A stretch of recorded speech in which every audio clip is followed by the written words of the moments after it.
If you want a fast, capable off-roader, Land Rover has got you covered.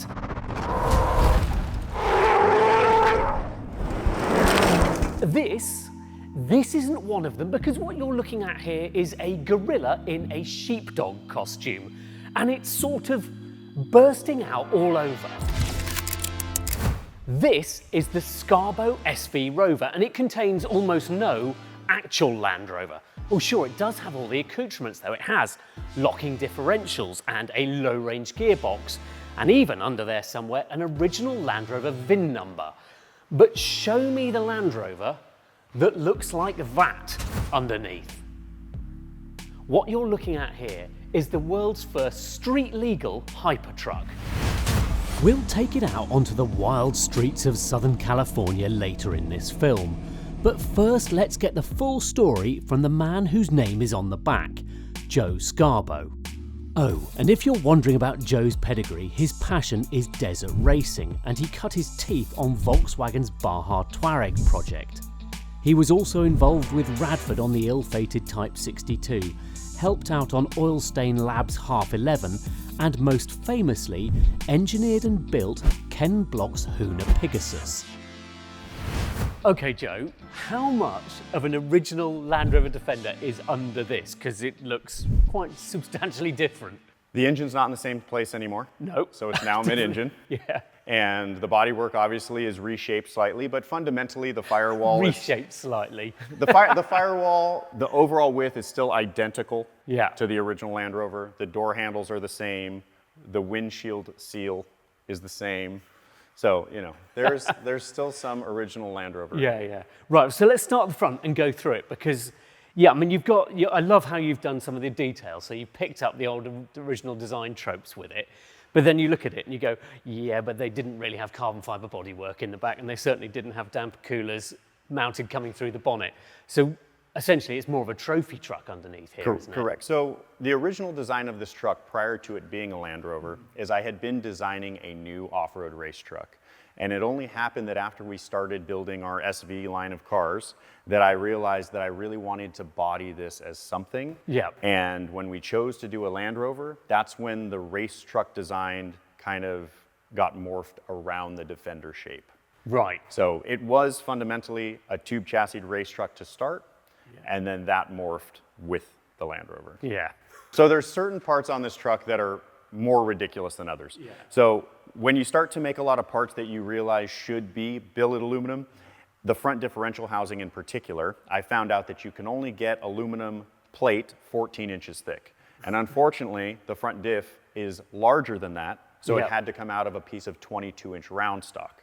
So when you get a 22-inch piece of round stock that's long enough, you're 1,200 pounds in your block of aluminum, and then you carve that down to 75 pounds. So you've got bash guards and stuff in place, but right in behind it, it is the most beautiful looking piece of aluminium. That part is kind of like the central node of the truck, and it was really hard to justify doing that because I really didn't want it to. I wanted to make it laser cut plate and press broken and welded. Yeah. But the problem is once you weld something, it all moves around. And with a billet chunk of material, you know that the material properties are consistent and you know it's dimensionally stable. Yeah. And it was like one of those days, it's like, are we really gonna do this? Like, okay, we'll do it. So now it's like the lower control arm connects to it, the upper control arm connects to it, the diff goes into it, the steering mounts to it, all the chassis pickup points are on it. It does everything. It does everything. Yeah. It is fabulous. And like wheels and tires, then did you know what you were going to stick on it? Did you have to sort of set the wheel and tire package originally for it? Every car that I design always starts with the wheels and tires in position. Yeah. And it gives me a box. And then I build inward from the wheels and tires. Yeah. Most off-road trucks do not run a 20-inch wheel. It's becoming a little more common nowadays, but they've typically been 17-inch wheels in the past, so at 20. But it allowed me a big brake package, and it allowed me the ability to space my joints apart a lot and move them into the wheel. The wheels we did design and make from scratch. Did you? Yes. So you couldn't just buy a set of stock wheels. You had to go and design your own. When we raced this truck, a set of our wheels and tires got stolen. And 2 days later, I think that the person that took them returned them to us and wanted some money for them. But I think the reason he did that is because he tried to fit them on every F350 or 2500 pickup he could, but there's nothing that has this bolt pattern. Yeah. So this bolt pattern is bespoke to this, and Oh my God. the wheels are custom for this application. Wow. We'll talk more about the suspension when we can see it in the back. But what I love about this is that you've got a good viewing angle down from when you sit in the cockpit, because I would have imagined that your fenders would have had to be much higher to give you the wheel clearance here. For sure. And obviously, if the tire is moving to here, you need to have a fender. Yeah. But you don't want the fender to be overly high. And Yeah. it immediately made me think, okay, the fender has to be able to move out of the way. And my first thought after I thought that was, wow, that sounds really complex and crazy. Yeah. Like, nobody does this. Yeah. So it ends up, it's a secondary rocker that has a nitrogen strut attached to it. Yeah. That the upper control arm actuates when the tire gets within an inch of the fender. So as you come off of the jump and the tire starts to come up, Yeah. the A-arm contacts a pad and it moves the fender up out of the way Oh, to make that's room so for the tire. cool, isn't it? That is excellent. So you get, and yeah, and it's on a hydraulic damp, or it's on a strut. A nitrogen strut. Nitrogen strut, so it just, oh, that is so cool. And then we've got, I love this, that you've still got recognizable bolt, you know, what external hinges from a Land Rover, but they're not. What's really funny about this truck is that I work on my own stuff, and I really get frustrated when there's hidden fasteners you can't find or can't get to, or you have to take off 5 things to get to the one thing you want to take off. So with this truck, there is a lot of exposed hardware simply because it makes it easier to work on. And like the dash cowl removes by itself. If you want to get to the display or if you want to get into the dash to work on it, you can remove just that piece. This truck's much easier to work on than the last truck. Yeah, but I'm guessing 3D printed parts. So this truck is a combination of tooled carbon, 3D printed, and billet, mostly, and sheet metal, pressed broken sheet metal. All the hinges on the truck are 3D printed aluminum. Yeah, and are they done to the original specification, or they look a bit bigger actually, aren't they? They're completely different. Yeah. Yeah. I thought they might They're be. completely different, but they kind of look the part. Yeah. But I'm guessing you've had to do some parts bin stuff for like door mirrors and door handles as well? Factory Land Rover part. That's a factory Land Rover? Correct. Right. Good. So factory Land Rover part for the door handles. Yeah. There are some Jeep parts in the door mechanism. Yeah. And it's not so much that we wanted to use Jeep parts, it's just that the area that we need to work within, that particular door lock actuator fit into that volume. And door 10 inches longer, you said? 10 inches longer than a factory Defender. Wow. But I love how you've still got the template of all the design and stuff going on here. It does look convincingly, up to a point, like a Defender. Yes. There's design cues for sure. Nikita and Ilya Bryden from Oil Stain Labs came up with the flying buttress kind of C-pillar, which I absolutely love. I think it was a really neat design. Yeah. Did you ever look at trying to, it was always going to be mid-engine, I guess? Always, and because the original truck, the original race truck I designed prior to anything Land Rover related was always mid-engine. Yeah. My background in off-road racing prior to designing this was that Volkswagen Baja Race Touring TDI, which was a mid-engine V12 twin-turbo diesel. And that used the Le Mans engine, didn't it? Yes. Oh my God. So that's similar to how this drivetrain is positioned. It's the engine pointed forward to a transfer case. The transfer case has a power takeoff to the front diff, and then it snakes around and comes back. Yeah, and you've got the same on this rear arch as well. You've still got a flex on it. Yeah. So the thing that's really funny about moving fenders is when you get the truck up to 80 or 100 miles an hour, you start to realize what the aerodynamics of a fender is and how heavy you need to make that strut to make the fenders not want to start to lift. Flying. Yes, so that happened in the front. The lighter you make this, the heavier the strut has to be because it doesn't want to hold itself down. But it turned out to be an 80-pound strut in the front and a 50-pound strut in the back. Yeah. That's what makes it happy. It's empirical testing. Yeah. Sure. Well, let's go around the back, open up the door, because the packaging in here is ridiculous. I'll come around this side. Because that is absurd, isn't it? Just to cut in here a second, this is not Joe's first truck. You might remember a yellow car a couple of years back. That was subsequently sold, giving him the money to fund the next stage. So what I love about this is outside, still mostly like an old Defender, and then you open up the back and you just go, no, that's a trophy truck in the back of here, isn't it? So it's just outrageous. Definitely makes you scratch your head when you look in through the back. A lot of people walk up to it and they look under the front and they see there's no engine there. Yeah. And then that's the first inkling that like, what's different? And then I think they come back here and it's just like, oh, wow. Because it looks like a slightly a hypercar back end with just more space around it. Because you've still got, it's so trick and so bespoke, and the engine's buried so far up into the chassis, and then all of this area, the mountings and the housings to hold all the suspension on. I mean, it's wild what you've done with it. With something like this, you have so much space. This is a big thing. It's not relatively small. And you would think, okay, when you're designing, I have so much space to do all of these things. And then you take this big tire and all the suspension and you move it all this way, and then you realize you don't have that much space anymore because all these moving parts are taking up all this real estate. So, yeah, you end up with a very small, these two flats on the suspension rockers are there because these nearly touch each other at full bump. Really? So as these rock up, they both come to here, and there's about 3 millimeters of clearance between these two pieces. So that's 30 inches of travel or so, you said, isn't it? 30 inches of travel front and rear. 65 centimeters. This, because when I was at Volkswagen, we were always packing chase trucks with spare parts. And when you have a lot of spare parts or a lot of different components, you have a whole truck full of spares. So when I was laying out this truck, I was thinking to myself, okay, we have fundamentally similar suspension, front and rear, similar travel, same wheel and tire. So the upper control arm works on all four corners. The lower control arm is the same on the left-hand side. The right rear and the left front upright are the same. The brake rotor on all four corners is identical. Calipers are left-handed and right-handed. So if you had to carry spare parts to race it, there's a limited number of parts you'd have to carry, which I thought was neat. The shocks on all 8 shocks are the same. 8 shocks. Is that just because, I mean, you're dealing with a lot of weight and everything here, but you've got an awful lot of cooling on those shocks as well. Everyone runs twin shocks. Why do they do that? Okay, this truck has you need twin shocks for the amount of oil and the amount of damping because the shocks get extremely hot. 400 degrees F or higher, you hope not. So the first truck had air suspension.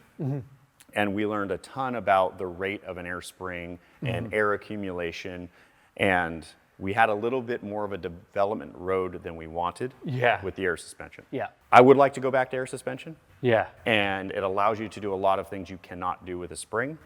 It's just we have to develop that for racing. And we haven't even talked about the engine yet. No. But because you are offering this as an EV as well. The reason we offer it as an EV is because the entire chassis and driveline was packaged around both internal combustion and EV layouts. Right. And the way that the fuel cells are made, they live in the floor and they accommodate the same volume that's required to put an EV cell. Battery cell. EV battery in. So you pull this engine, the transfer case is fully divorced from the transmission in this already. So you pull the transmission, you pull the engine, an electric motor sits in that same spot, and 2 battery packs go down the sides. Hands down, the whole truck was designed around actual EV parts to be able to do that build. It's just we haven't had... People say they want one. Yes. I'm guessing. Yes. It's... If you hear this truck and you drive this truck, something makes you like twin turbos. I don't know. So the engine in there, it's an LS engine? It's based on the LS platform. But it's not a crate engine. It's not a crate engine. So a client of mine, I had asked to build an engine. He builds drag race engines, and I had told him the power I was looking for, and he laughed at me and said, absolutely no problem. Which is? So this truck on 91 octane is 1,200 horsepower, and E85, haven't dynoed, should make 1,500. And so what is it, 6.6? So it's a 6.6. So it's a long travel, a long stroke 6.2? Correct. And the first truck was a crate engine because that was our real first development mule. And when we moved from the supercharged wet sump GM engine to this hand-built dry sumped version, we were able to lower the engine 5 inches. Wow. Which helped us with packaging of a lot of things. Center of gravity obviously went down. Yeah. But twin turbos and all the plumbing associated with that takes up a lot of space. Yeah. So I thought we were going to gain all this room. Yeah. And I thought, well, we won't have that supercharger sitting on top. I would definitely take the supercharger packaging over the turbos. Yeah. Because you can see the turbos live wide on each side, don't they? But and they're nested in the chassis. Yeah. The manifolds coming off the exhaust are 3D printed, stainless manifolds also. Yeah. Those turned out to a really neat part that incorporate the wastegate housing. But yeah, just a lot of plumbing and more complexity. There's a lot of stuff going on in there, isn't there? Amazing. Let's go and have a look inside. So I better watch my head on the bar, haven't I? Ooh, good seats. They are a Recaro bucket, aren't they? They are. Yeah, they feel really good. They feel, again, much more like supercar seats than they do like for sure. anything else. I don't think they belong in an off-road truck, but let's see. Here they are. Yeah. Well, you've got pretty deep pads and stuff on them, haven't you? Are these going to be the seats you're using? These are the seats that the truck was designed. The new interior was designed around these seats. So ideally for function and being able to move the seat forward and back, this is the geometry that the truck likes. Yeah. And then you've got what clearly ahead looks like quite a new Defender-inspired layout and stuff. The styling of the dash and the steering wheel for sure came from the new Defender, just to stay in line kind of with the Defender. Yeah. Obviously the interior cues and how we built things is a little different, but styling for sure. Yeah. But this again, this is all billet aluminium, isn't it? Correct. So all the trim is billet. The steering wheel was cut from billet, unfortunately. 3 pieces of billet because the outer hoop is 1 piece. That's what gets wrapped. Yep. And then the spokes and then the horn cover. This cowl was all cut out of 1 chunk of billet. Speaker covers. How much billet do you think you've used around the car? I think the truck has started, if you consider every billet component on the truck, I think it's close to 20,000 pounds. It's like 10 tons. It's insane. That's outrageous that you've had to chip away at to get to here. Speaker grills, I guess, as well. And then you've got... Tiny little tool to make all these little... Oh, my word. I mean, it is. So you can see the work of art. But, right, can I turn it on? Yes, you can. Just give it a bit of ignition. So you just key the ignition, 90 degrees. Yeah, it's done. So fuel pumps, brake booster, dash comes on, display comes up. Yeah. And the center display gives you normal things, time, weather. It has a native Spotify app. It's kind of like a global and commonly used solution. Waze app for navigation, then obviously brings you back to your home screen. Fairly simple. Yeah, lovely.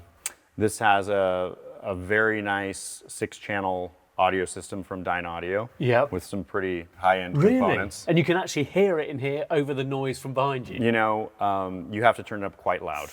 I'm not surprised. Because I think the volume of the drivetrain's about what your ears want to hear. That's the limit. So.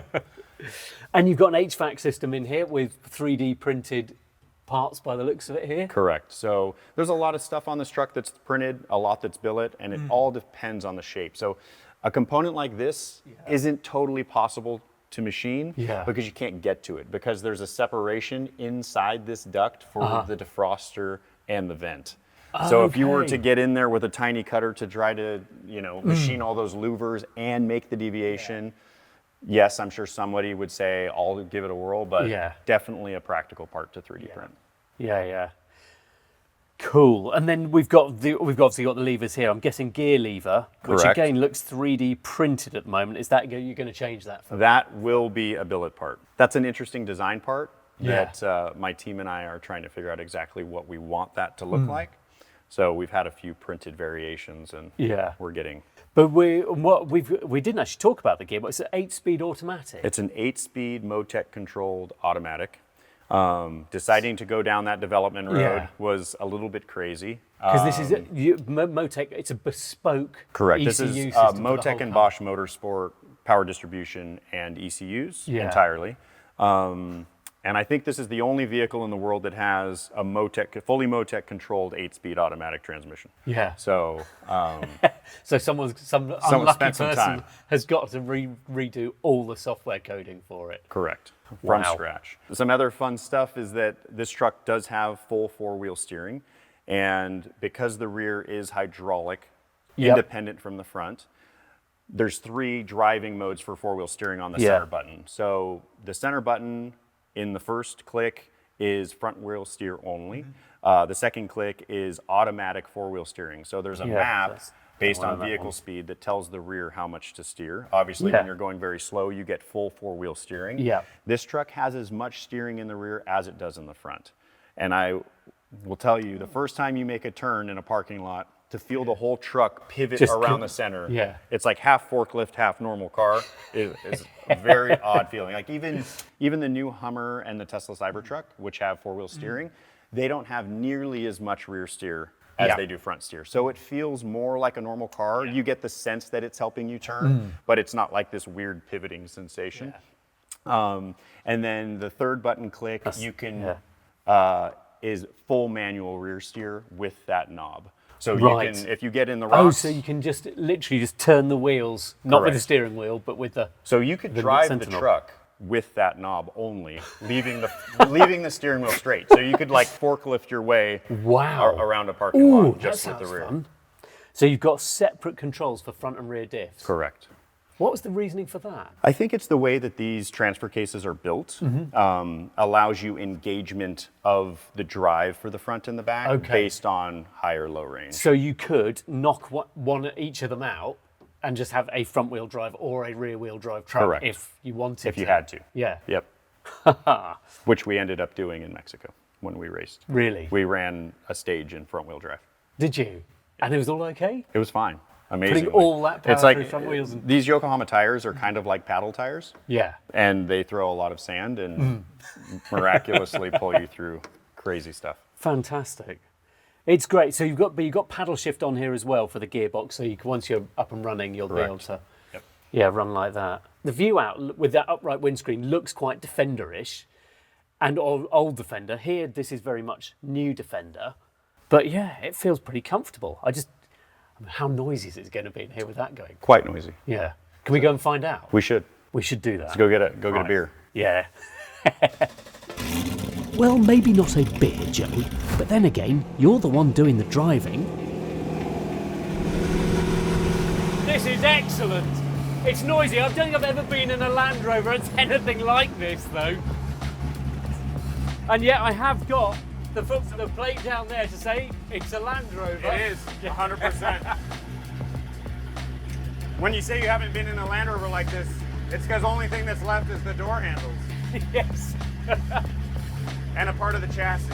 Yeah. I mean, even in America, this feels quite extreme out on the road. Basically, it feels more like you're in a pre-runner or a trophy truck or something. Without question. Yeah.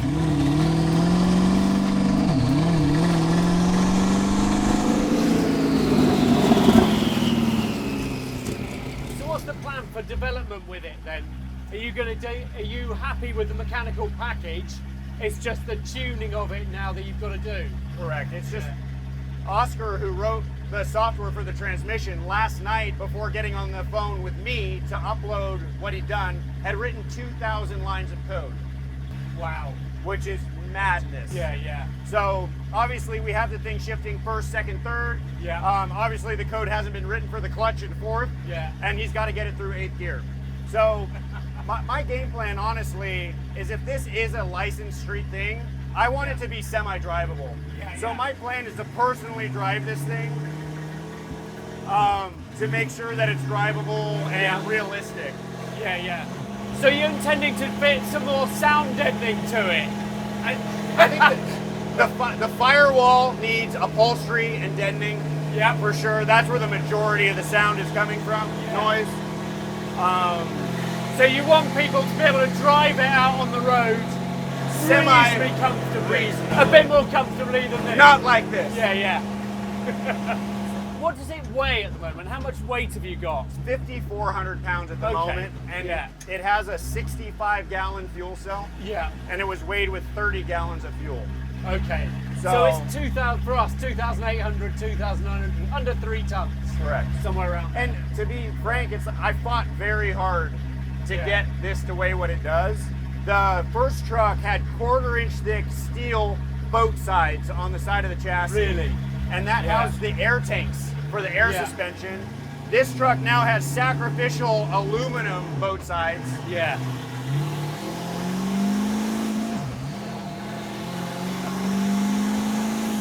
It's such a lot of good noise though. You can tell that once it's tuned, gosh, I cannot wait. The plan obviously was to have this thing tuned for today. Yeah. But it's like you can only push so hard. Yeah, yeah. And also it's just the way you feel it starting to lift at the front.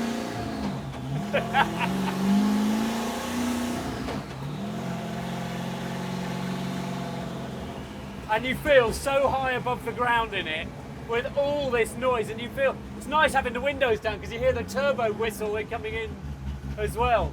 I can't wait to hear wastegates and blow-off valves. Oh yeah.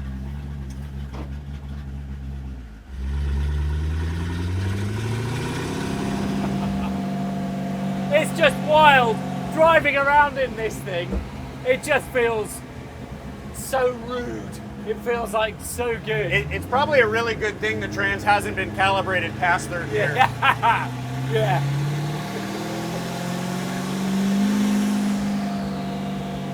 It's great. I think we might need to pull over so we can chat a little bit more about it. For sure, so we can hear each other maybe. Yeah, we should go and get a drink somewhere.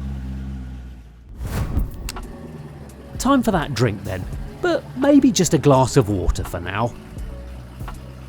Right, well that is quite a wild thing, isn't it? So how much more refinement are you going to go for in that? So we have to finish the transmission programming, obviously. Once the transmission programming is done, we can do engine tuning, and then we can continue our algorithm for the rear steering. Okay. But fundamentally, as you saw, all those systems are working. Yeah. It's a tuning thing now. Yep. So we have probably a couple more weeks of course tuning. Yeah. And then we can really start to play. Start to play, and that means taking it out to the desert and doing some proper stuff with it, getting it a bit dirty under the very Correct. pretty bits underneath. Quite honestly, my plan for development to do that is to pull all of the bodywork off, go out to the desert. And run it like that. Run it secretly, Yeah. and finish our development test. Fantastic. So when do you think you're going to have them on sale? How long is it going to take you to build one? Okay, so we currently have 2 other trucks going already, as far as chassis and all the suspension components. Yeah. So I'm planning to at least have 2 on deck to sell. Yeah. Right now, we are taking orders if somebody wants to get in line for one of the 2 that we're building. Yeah. So that's kind of where we're taking it. This is going to continue to be our development mule, the truck that we take to the desert and beat up and test. Yeah. And how much are you going to how much is it going to cost? The base truck, painted truck, with a few of the features missing, is 1.5 million. Yeah. The bare carbon bodied truck with 1,500 horsepower, hand-built trans, some other features is 2.2 million. So it's chunky money, isn't it? It is, unfortunately. But there's nothing else like it, is there? We never anticipated this truck getting so out of hand. And it's one of those things that once you just build the truck and have the bill of materials and the time, it just, unfortunately, that's where it gets. That's where you are. Well, fair enough. Cheers. Cheers. Appreciate it. The cost has probably knocked the wind out of your sails, so let's finish up by taking the SV Rover to its natural environment. No, not the desert, the beach. That lets you know that technically at least this is an old Land Rover. Of course it's not. It's a mad, raging King Kong of a thing, or at least it will be once the setup and development is done. And yeah, $2.2 million is a ridiculous amount of money, but then this looks and feels as exotic as any hypercar. And who'd have ever thought you'd be able to say that about an old Land Rover?